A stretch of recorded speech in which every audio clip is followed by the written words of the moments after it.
Esta noche estamos presentando testimonios y documentos que prueban cómo la señora Nadine Heredia usurpó las funciones de presidente de la República.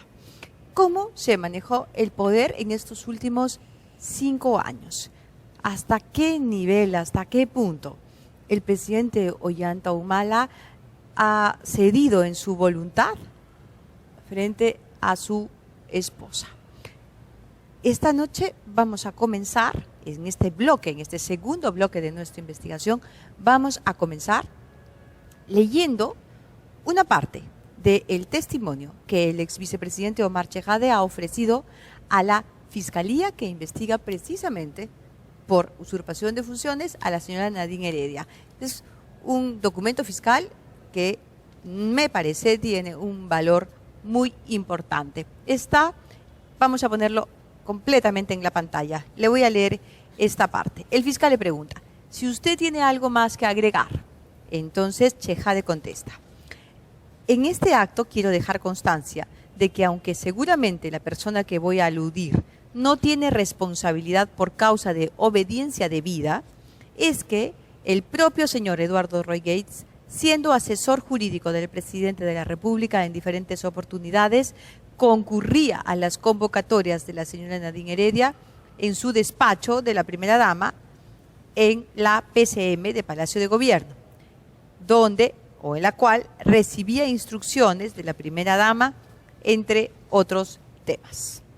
Así las cosas. Así es que, después de leer esto, Pamela González y Oscar Quispe buscaron corroborar este testimonio y han encontrado todavía más información en ese sentido. Oscar. Así es, entrevisté al congresista Omar Chejade y él recuerda los días en que René Cornejo recién asumía el premierato. Fueron unos días difíciles para este gabinete Cornejo. Cornejo no obtuvo el voto de confianza en 2 votaciones del Congreso. Eso fue en marzo del 2014. Entonces, para que Cornejo logre el voto de confianza, la oposición le pidió una declaración clara donde diga que no iba a permitir que Nadine Heredia se meta en los asuntos de la presidencia del Consejo de Ministros. Lo recordamos. Claro. Fue un escándalo. Varios titulares en los medios que dieron la noticia. Fue al Congreso como 3 veces. Claro. Y recién en la tercera votación logra el voto de investidura. Después de dar esa declaración, René Cornejo dijo, no se va a permitir ningún tipo de intromisión. Esta declaración la hizo el lunes 17 de marzo del 2014. Después de esta declaración, las bancadas le dieron el voto y Cornejo logró el voto de confianza a la investidura del Congreso. ¿Y qué pasó? Pero el congresista Omar Chejade recuerda que esta declaración le perturbó mucho al presidente Ollanta Humala. Y el congresista Chejade nos cuenta un hecho que hasta el momento los peruanos no conocíamos. Escuchemos al congresista Chejade. Por supuesto. Acudí en punto al mediodía, 12 del mediodía del sábado 22 de marzo del 2014, el año pasado, y solamente asistieron 5 o 6 parlamentarios, probablemente en ese momento los de más confianza. Me parece que estaba el señor Abuataz, estaba la señora Solórzano, estaba Sergio Tejada, no recuerdo si estaba Fredo Tarola, probablemente sí, Víctor Isla y algún congresista más. Éramos los 6 referentes, digamos, de la bancada nacionalista. Entró el presidente Humala casi a la hora, casi puntual, y lo vi iracundo, lo vi como rara vez lo haya podido visualizar, malgeniado, fastidiado, colérico, muy molesto y levantando la voz, ¿no es cierto? En la primera parte de la reunión, que fue breve, 10 minutos, fue para hacer algunas coordinaciones propias del Ejecutivo con el Legislativo, y a los 10 o 15 minutos entró en materia el presidente, que era lo principal y el objetivo, el leitmotiv de esa reunión que él mismo convocó. Y dentro de esa cólera del presidente, él golpeó la mesa y se refirió en términos muy duros a su nuevo premier que había sido investido 5 días antes, el 17 de marzo del 2014, como presidente del Consejo de Ministros y investido y habiéndole dado el voto de investidura del Parlamento de la República, diciendo de que él no iba a permitir que su premier le falte el respeto a su esposa, a la señora Nadine Heredia, que le haya parecido una falta de respeto que el premier haya negociado su cabeza en bandeja, así lo dijo el presidente, con la oposición, ¿no es cierto?, que le haya llevado la cabeza de Nadine Heredia, el señor Cornejo, a la oposición política para que le den el voto de confianza en el Parlamento. Dijo además de que se habrá creído este señor, este sinvergüenza, algo así dijo, para haber dicho que desde el día de hoy va a demarcar la cancha y que él no iba a permitir ningún faltamiento de respeto contra su premier, y llegó a llamarlo traidor, ¿no es cierto? Dijo que su premier en ese momento, René Cornejo, era un traidor, que cuando había necesitado a su esposa Nadine Heredia por muchas cosas en el Ministerio de Vivienda, el premier la llamaba directamente a ella, pero ahora que la oposición le regateaba los votos para darle el voto de confianza, él negociaba la cabeza de Nadine Heredia.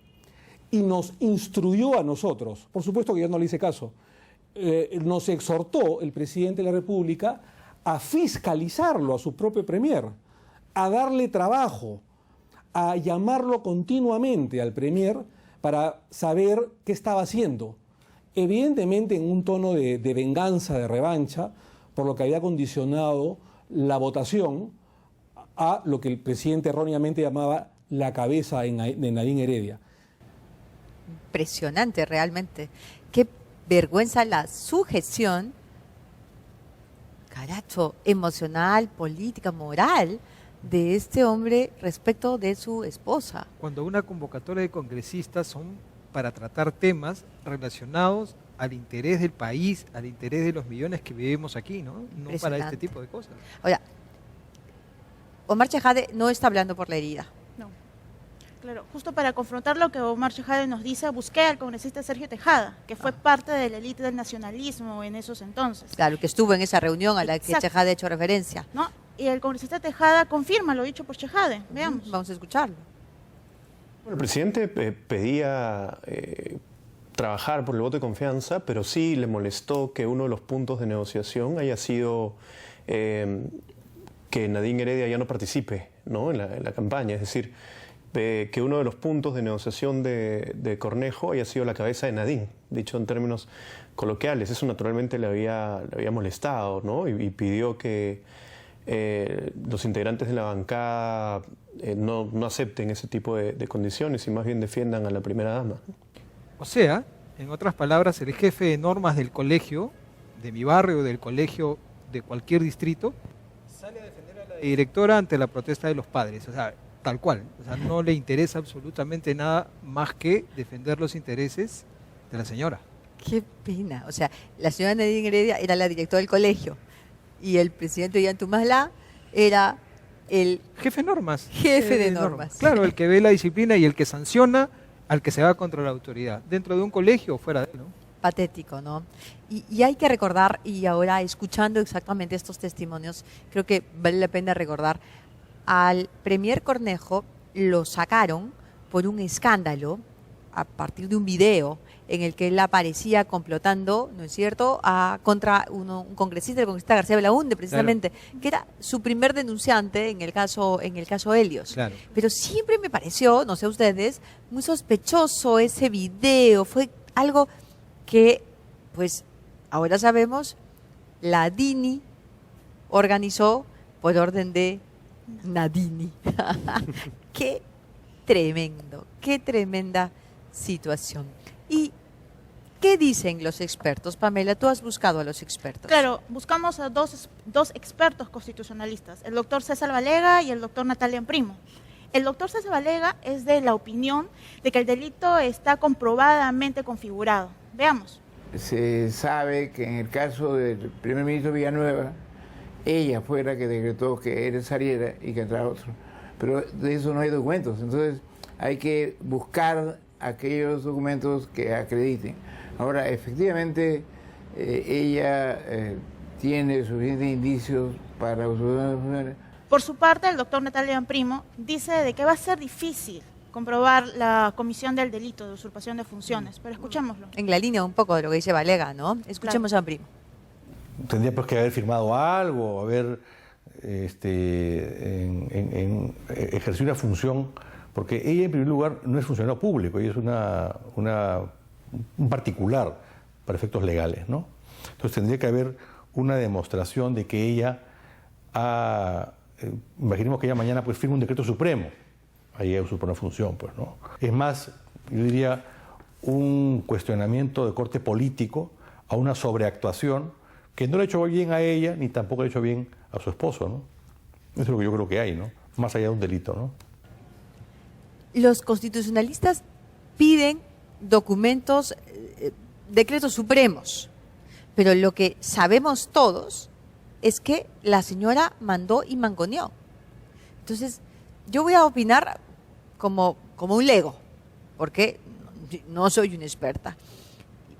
Voy a opinar como una ciudadana. Creo que el presidente Humala nos debe una explicación. Las personas que votaron por él lo eligieron a él. La señora Heredia es simplemente su esposa y no ha tenido durante todos estos años nunca una responsabilidad porque nunca ha tenido un cargo. No es posible que decisiones de toda índole, que los tiempos de funcionarios de esa categoría hayan sido permanentemente boicoteados o manoseados por la señora y sus majaderías. Es increíble el testimonio de Chejade y de Tejada que nos llevan a entender que se cambió una política a partir de un primer ministro, simplemente porque osó mortificar con un comentario político a la esposa del presidente.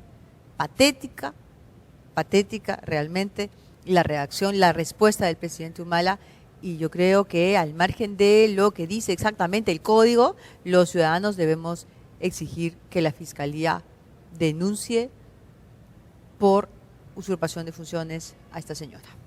Eso es lo que creo. Me imagino que coincidimos. No sé qué piensa usted en su casa, pero hemos visto algo de lo mucho que se va a descubrir en los próximos meses y esperemos que con el tiempo suficiente para que nadie haga maletas y tome las de Villadiego. Vamos a hacer una pausa, vamos a regresar con una entrevista.